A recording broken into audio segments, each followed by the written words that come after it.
previously. Now, you have been on records forging now the youth and the church and politics. What will you say about this? We want to say that the future of this nation actually lies with the youth, the young people. The future of this nation lies with our young people, and our prayer and our concern is that the young people need to know that there is a brighter future ahead of them. They should not just look at today. Today will go. They have a future ahead of them. And so being used by politicians and given handouts today will ruin their future. They need to look at the bigger picture. The bigger picture is the future. And we appeal to our young people to look at the bigger picture, which is the future. When these politicians come and they give the young people handouts, they are using them, they are landing on their shoulders to get to wherever they want to get, and they will never, come back to even make any room for them. So we want to challenge the young people to know that the future is more important than the present. So they should not allow the politicians to misuse them by giving them handouts. Remember a saying that says, he who teaches you to fish helps you better than the one that gives you fish. So these handouts, like somebody who gives you fish today, and then tomorrow you will need, more. But if they teach you how to fish, which should be laying a good foundation, making the environment and atmosphere in this nation conducive enough for job creation so that our young people can be able to get jobs. Okay, thank you so much. That's Bishop Nalo with that positive insight. And last but not least, I'll be joined by one of the pastors from this Praise Chapel here in Mombasa, Pastor Elijah. Pastor Elijah, we know women in church and women in general have a very big portfolio when it comes to elections and in electoral in electoral perspective. Now, politicians have been using women just to reach the masses. What can you, as the pastor, tell the women and the church? Allow me to echo the words that Bishop T have, of course, just said in some few minutes ago, that during the days and the times of campaign period, the politicians will do anything in regard to, of course, them garnering vote. And more so, the church now becomes the place. The church becomes the target. And you realize that even in our churches, women are more than men. We have many women in our churches more than men.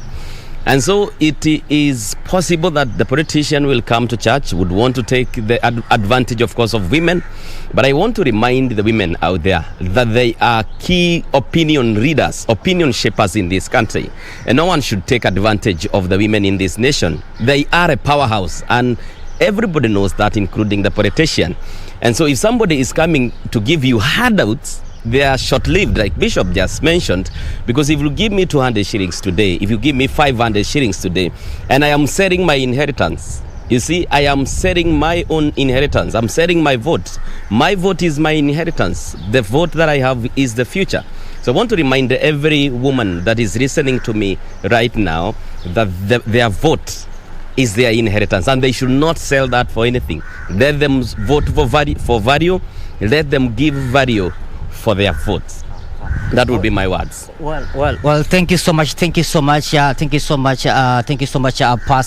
Elijah, for that positive insight. Of course, the people have to look for. They have to ensure that they choose leaders, and of course, leaders who will be leading them in the right way. That's all we have from Mombasa County. And back to you, Serfine. Thank you so much, Michael Mwandiga. They are coming to us from the coastal region, talking to religious leaders in that particular region concerning what they have to say in regards to the role the church ought to play in politics in this particular country. And in studio, I've also been engaging Bishop David Munyiri Thagana of the Glory Outreach Assembly. Bishop, thank you for staying on and for sharing your useful insights so far in this conversation. As we're just about to wrap up, as we head into the next phase in the electioneering season in this country, we're just a few months to the 2022 general election. What should you advise in terms of what will work, making the relationship between the church and the politics of this country more healthy? And also, how can the church reclaim its glory, reclaim its authority, its power, its voice in terms of influencing the politics in this country and the leadership of this country? Thank you so much, and that's a great question. When I began, I said that I wear 3 hats. One of them is the presiding bishop for Glory Outreach Assembly. As the presiding bishop of Glory Outreach Assembly, I have advised the people that are under my authority that we have a key role to play in shaping the future of this country. Shaping the future of this country is beyond the political life of a person. For example, in Glory Outreach Assembly, we ensure we focus on improving the quality of the less fortunate, the orphans, the widows. Those people, we cannot abdicate that role at whatever season, whether it's political life or not. And we have ensured that they understand how vulnerable they are to the politicians because of the needs that surround those kind of people. We focus a lot on the church planting, particularly to those unreached people groups in Turkana Road or Marsabit, marginalized areas. We have prepared them in advance and told them that the food for today should not replace your future and the kind of life that you live. We focus on leadership development in Glory Outreach Assembly, and we have told the people clearly that everything will rise, all fall on the leaders they vote for and the leaders that they bring in place.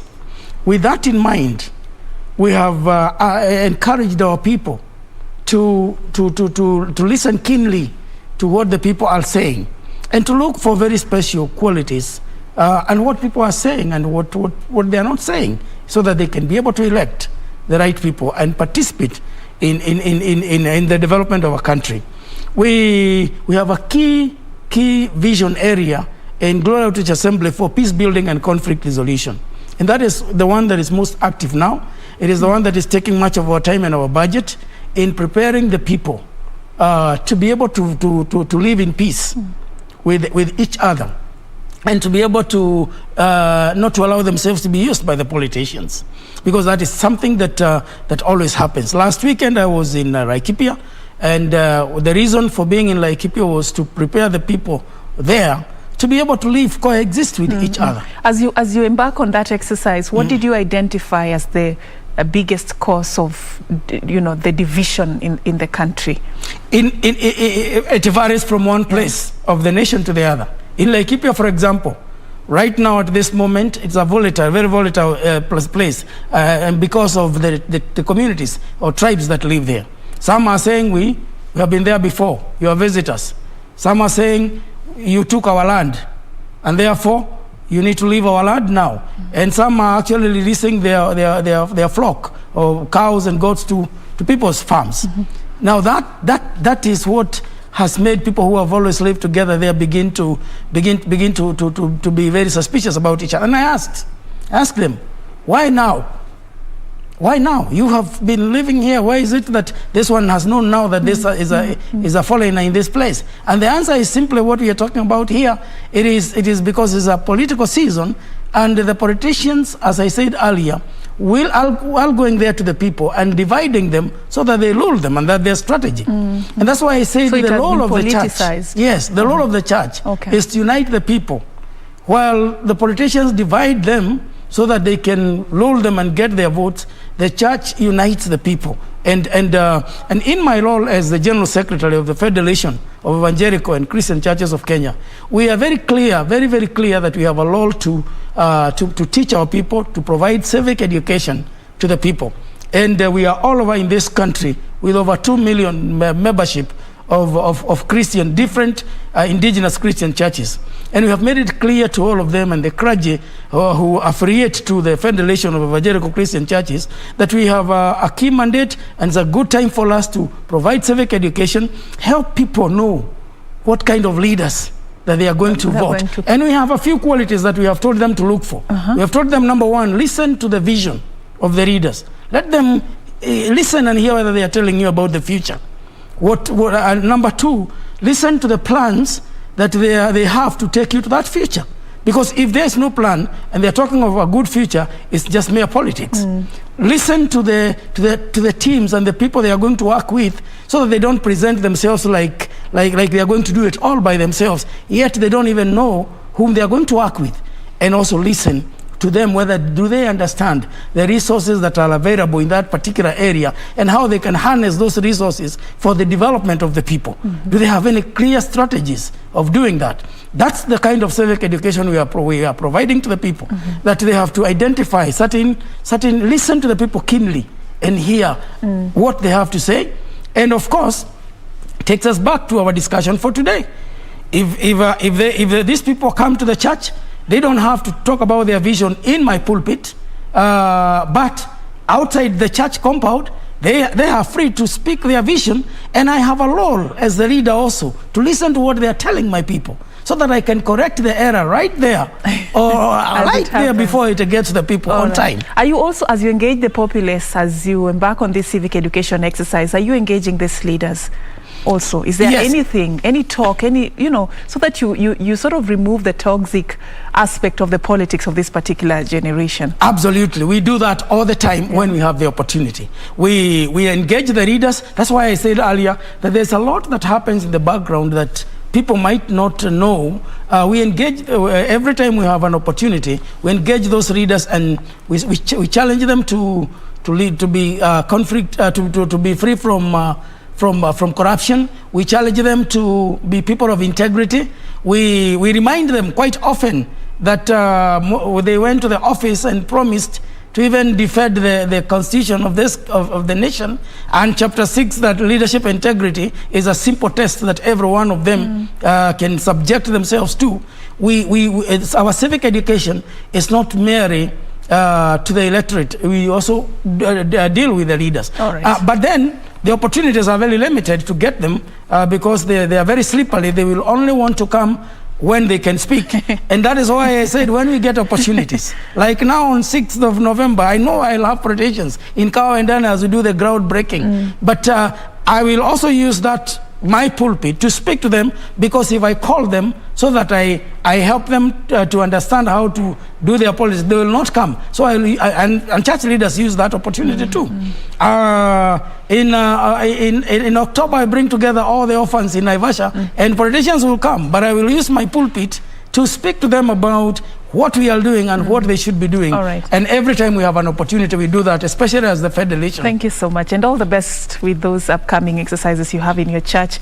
That is Bishop David Munyiri Thagana. He is the founding and presiding bishop of the Glory Outreach Assembly, also the General Secretary of the Federation of Evangelical and Indigenous Christian Churches of Kenya. He's also serving at the International Leadership Institute as the Director for English and Swahili-speaking countries. Thank you, Bishop, for creating time. We were talking about the role of the church in politics. Now I know that actually the church has a very big role in bringing back sanity in the politics and the leadership of this particular country. The bishop has shared with us how. Of course, that marks the end of our program. We are going to be paving way for the Swahili team to take it over from here. Kurunzi will be coming up next, and then later we will be having Tamrini. So do stand by for that and much more coming up right here on KBC Channel 1. My name is Serfine Achieng Ouma.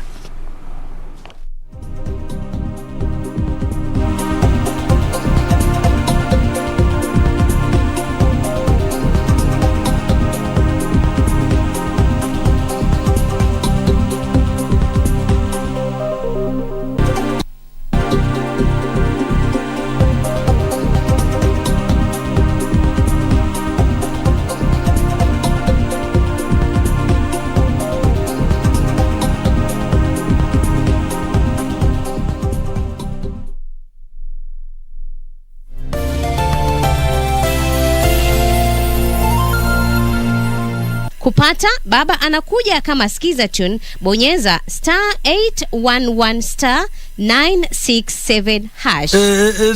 Napiga. Mimi sijapotea. Niko tu hapa. Mimi niko hapa kwa kuna mimi niko nakuja. Don't mind. Wacha tu sikate simu yako.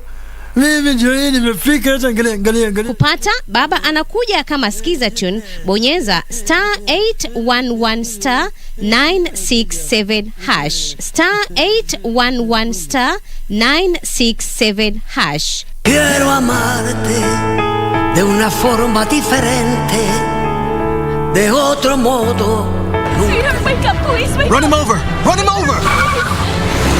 I thought Lucretia had him killed. Oh, sorry, no.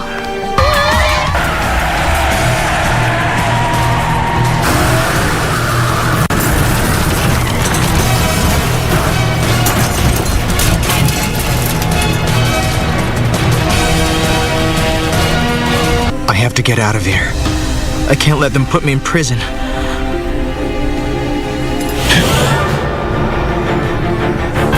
What happened? De una forma differente.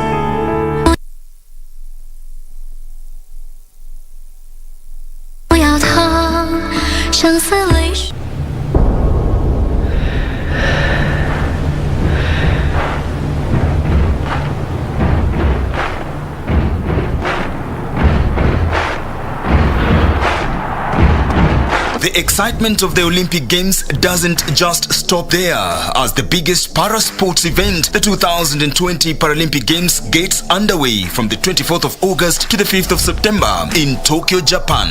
So, get ready to be inspired by these sportsmen and women with outstanding abilities, and look out for Team Kenya too in their quest for glory by watching all the highlights daily on KBC Channel 1, your true sports partner.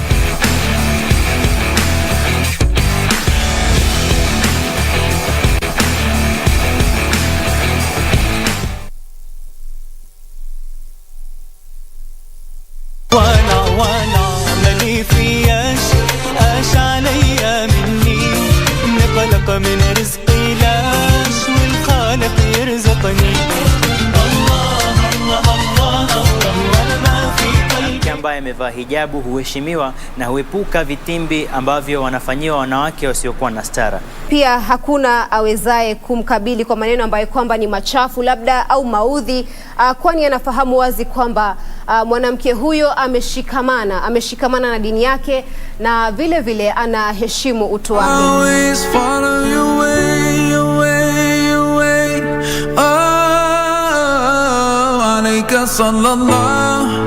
Oh Muhammad, peace and blessings on you every day. Alayka sallallahu, oh Muhammad.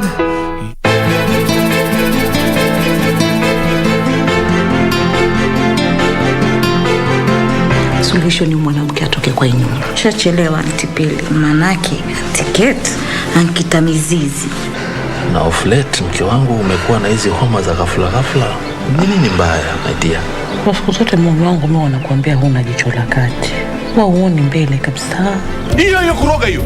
Wacha nikwambie, nimechoka kuishi na wachawi ndani ya nyumba yangu. So leave my house. Ondoka bwana.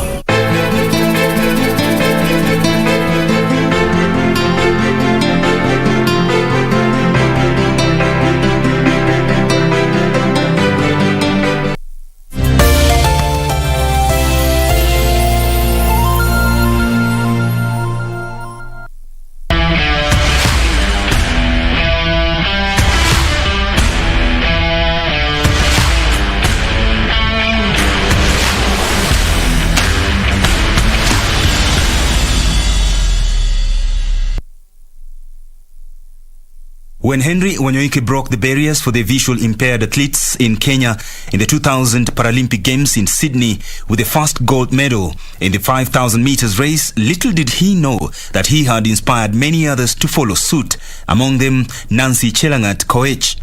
Nilipenda juu nilisikia Wanyoike anakimbia na niti 11 totally blind.